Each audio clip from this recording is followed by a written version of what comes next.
2 ചെറിയ സബോളയും 3 പച്ചമുളകും അരിഞ്ഞത്, അതുപോലെ ഒരു കക്കിരി ചെറുതാക്കി അരിഞ്ഞത്, ഒരു തക്കാളി അരിഞ്ഞത്, കുറച്ച് കറിവേപ്പില, ഒരു ബീറ്റ്റൂട്ട് നൈസായിട്ട് അരിഞ്ഞത്, കുറച്ച് മല്ലിയില, അതേപോലെ തന്നെ ഇഞ്ചിയും വെളുത്തുള്ളിയും ചതച്ചത്.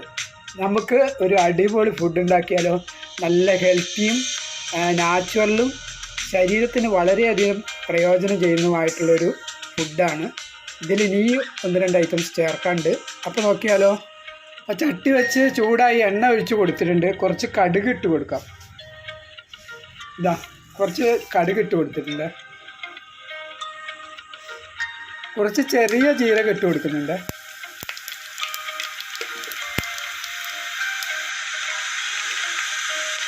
ഇഞ്ചിയും വെളുത്തുള്ളിയും ചതച്ച് ഇട്ട് കൊടുക്കാം.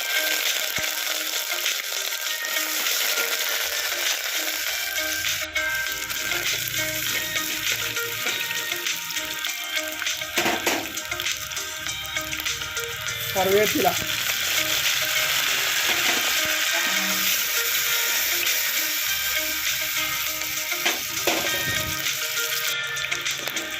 ഉള്ളി, പച്ചമുളക് അരിഞ്ഞത്,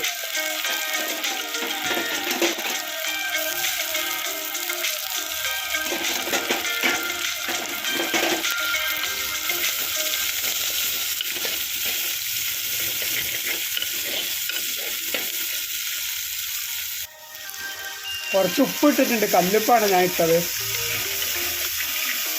നല്ലോണം ഒന്ന് വഴച്ചെടുക്കാം. ഇത് വാടി റെഡിയായി കഴിയുമ്പോൾ നമുക്ക് കക്കിരിയും ബീറ്റ്റൂട്ട് ഇട്ട് കൊടുക്കാം. കക്കിരി ഇടാം.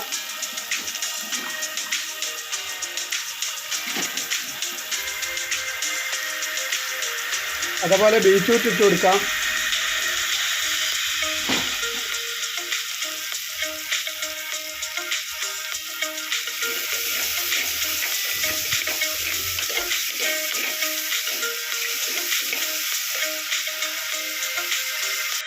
ഇത് വെള്ളം ഒഴിക്കരുത്. വെള്ളം ഒഴിക്കാതെ തന്നെ വാട്ടി വേവിച്ചെടുക്കണം. വെള്ളം ഒഴിക്കാതെ തന്നെ റെഡിയാക്കി എടുക്കണം. വെള്ളം ഇതിലൊഴിക്കരുത്. ഇത് കുറച്ചായി കഴിയുമ്പോൾ തക്കാളി അരിഞ്ഞ് വെച്ച് ഇട്ട് കൊടുക്കാം. തക്കാളി ഇട്ട് കൊടുക്കുന്നുണ്ട്.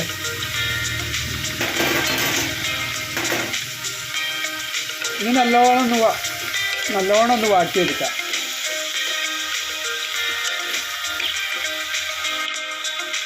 കുറച്ച് മഞ്ഞൾപ്പൊടി ഇട്ട് കൊടുക്കാം. ഒരു 1/4 സ്പൂണിൻ്റെ അടുത്ത് വരും. അപ്പോൾ ഇത് നല്ലോണം വാടി വന്നിട്ടുണ്ട്. ഇതിലേക്ക് നമുക്ക് 2 മുട്ട പൊട്ടിച്ചൊഴിക്കാം. 2 മുട്ട പൊട്ടിച്ചൊഴിച്ച് ഇളക്കുന്നുണ്ട്.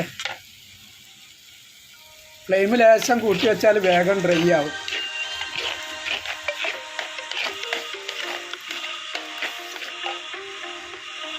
അങ്ങനെ ഇപ്പം നല്ല ഡ്രൈ ആയി വന്നിട്ടുണ്ട്. ലാസ്റ്റ് നമുക്ക് ഇതിലേക്ക് കുറച്ച് കുരുമുളക് പൊടിച്ചതും മല്ലിയില ഇട്ട് കൊടുക്കാം. മല്ലീൻ്റെ ഇല ഇട്ട് കൊടുക്കാം. അപ്പോൾ എല്ലാവരും ഫ്രണ്ട്സ്, നിങ്ങളെല്ലാവരും ഇതുപോലെ ഒന്ന് ഉണ്ടാക്കി നോക്കുക. ഇതുപോലുള്ള വെറൈറ്റി ആയിട്ടുള്ള നമ്മൾ നാച്ചുറലായിട്ടുള്ള ഹെൽത്തി ആയിട്ടുള്ള ശരീരത്തിന് ഹാനികരമല്ലാത്ത നമ്മുടെ ശരീരത്തിന് വേണ്ടുന്നതായിട്ടുള്ള പോഷകങ്ങളും എല്ലാം ലഭിക്കുന്ന പ്രായഭേദമന്യേ എല്ലാവർക്കും കഴിക്കാൻ പറ്റുന്ന ഫുഡുകളൊക്കെയാണ് നമ്മൾ ഉണ്ടാക്കുക. അപ്പോൾ അതിന് വേണ്ടിയിട്ട് ഫോളോ ചെയ്യാത്തവർ ഫോളോ ചെയ്യുക, സബ്സ്ക്രൈബ് ചെയ്യുക, ലൈക്ക് ചെയ്യുക, കമൻറ്റ് ചെയ്യുക. Okay, thank you.